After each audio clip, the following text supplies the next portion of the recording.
UFC 316 is this weekend, which means we're looking for ways to make some money while watching our favorite sport. My favorite way to make money while watching my favorite sport is Underdog Fantasy. With all sincerity, Underdog Fantasy has quite literally the most amount of options to build yourself a winning lineup. And if you don't know what it is, it's daily fantasy. You come in here, you say higher or lower than any of the numbers you see on the screen, you put a few of them together, and you can make some very real money. Not only does it make fight nights more exciting, but it gives you complete flexibility, and they will give you free money to play. The only thing you need to do to get that free money is go to wewantpicks.com/underdog and use promo code WWP. After you do that, you'll have free money, and then you can use that free money to build whatever entries you want. I'm going to focus on a UFC entry. You can see across the top here, though, it's every sport, including video games, which I still don't know how that works, and I likely never will. But let's go ahead and build a UFC 316 entry. We've absolutely been crushing Underdog Fantasy lately. We've been crushing it. And part of the reason is because they have so many choices. We're not limited to just strikes. We're not limited to just takedowns. We have 12 choices, for example, with Kayla Harrison. We have these 4 options here: fantasy points, fight time, finishes, knockouts. And then we expand it. We have 8 more choices. And then on top of it, Underdog Fantasy allows you to adjust lines. I can adjust the takedown line. I can adjust the significant strike line, the fight minute line. But let's rock with what we've got here to make sure we have the best possible odds. I'm going to build an entry. We're going to use Kayla Harrison. We have 2 different options for Kayla Harrison here that I think are very plausible. One is the higher in fight minutes. 17.5 fight minutes. That means a couple minutes into the second round, or fourth round. Wasn't even close. A couple of minutes into the 4th round, and I think we're good there. If Juliana Pena is anything, she's tough as nails, and she will take her beating. Amanda Nunes beat the absolute piss out of her. Corner to corner, bell to bell. And she was still there. I think we end up with something similar here. While I don't think Kayla's going to beat the piss out of Juliana on the feet, I do think she tosses her to the ground, has the control time, and just sort of racks up minute after minute after minute. But let's say you don't trust the fight minutes. You don't necessarily think this fight will go that long. Let's take a look at the significant strikes. Another reason we've been doing unbelievably well with both Prize Picks and Underdog Fantasy is a new tool on my website. If we go over to wewantpicks.com, which is what you're seeing here, and then we pull up the event simulator, what this is going to do is simulate every fight on this card 100,000 times. Let me click Run Simulator. It is simulating these fights 100,000 times.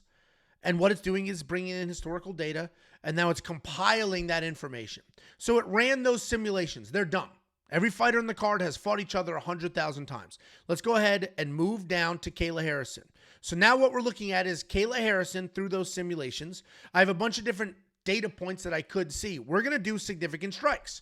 So in these 100,000 simulations, right? She's going to win some of those. She's going to lose some of those. In those 100,000 simulations, on average, across the wins and the losses, Kayla Harrison is landing 52 significant strikes. If we go back to Underdog, her significant strike line is 70.5. So let's go back to the simulator. Let's click this. We're going to drag it over to 70.5. And this is now saying 67% of the time in these simulations, she lands less than 70 significant strikes. Only 32% of the time in the simulations does she land more than that. So if we go back here, it would be a no-brainer to say less than, lower. If we want to adjust the line, let's adjust it. We can raise it. Let's move this line to 89. If we move it to 89, we can't really do the lower because that's cheating, essentially. But we're good with 70.5. So if you want, you can do the lower on the significant strikes because the event simulator says that's the best line you're going to get here. We could look at takedowns if we want. Takedowns are saying she's going to land 2 on average. We can look at regular strikes, submission attempts, knockdowns, reversals. We can look at her Underdog Fantasy points. This is saying she's going to score 63.62 Underdog Fantasy points. If we look at her Underdog Fantasy point line here, it's 69.55, so just a slight bit higher. It's probably too close for my comfort. I like a big line, an almost 70% chance one side or the other. So we're going to do either the higher on fight time or the lower on significant strikes. Let's go ahead and trust the computer will do the lower on significant strikes. As I work my way through the rest of this card, there's some other spots that I like. One of the things I love about Underdog Fantasy is finishes. They let you say higher or lower on finishes. If I look at Joe Pyfer, I do not think he is going to finish Kelvin Gastelum. Kelvin Gastelum is made out of the same material that they build houses out of. You're not knocking this guy out. You're not going to. You can finish him. Sean Brady did it, but you're not knocking him out. And I think Joe Pyfer is going to come in here slinging leather, looking for the knockout. I don't think he gets the knockout, but I do think he wins. So I don't think he's going to win by finish, so we're going to do the lower there. I'm going to keep that same logic, but we're going to reverse it a little bit with Ju Sang Yu. I think he does get a finish. He's an actual fighter. He's got phenomenal hands. He's got good submissions. He's got good wrestling. And he is fighting basically a one-punch bar brawler. Jeka Sergey is either going to land one big punch or not. It's just that simple. He can't win any other way. And I think Ju is just too good, too put together, to get caught with just a giant overhand out of nowhere. So I think Ju Sang Yu avoids the chaos, finds his own spots, and gets the finish win here. If we work our way down, we have Sean O'Malley. I'm not touching Sean O'Malley here. We could look at the first fight. I think this fight is almost identical. We could look at the first fight, see where there's some discrepancies, see how many strikes he landed in that fight, and then just do the higher or lower in this one based off of that. I'm not going to touch it. Chaos Williams, brand new opponent, moved cards. Like, we're going to leave him alone. Kelvin Gastelum, if we had the lower on finish from him, I actually would do that, but we don't have that choice. I think Underdog sort of wisen up.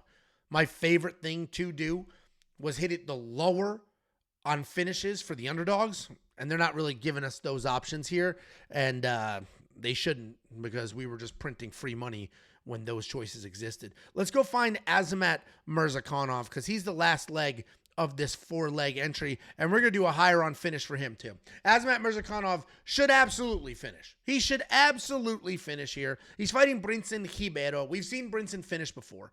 He has sort of a quit button, if you will. He's not invincible. We have seen him finished many times over. Azamat Murzakanov has 5 knockdowns in 5 fights in the UFC, coming off a big knockout.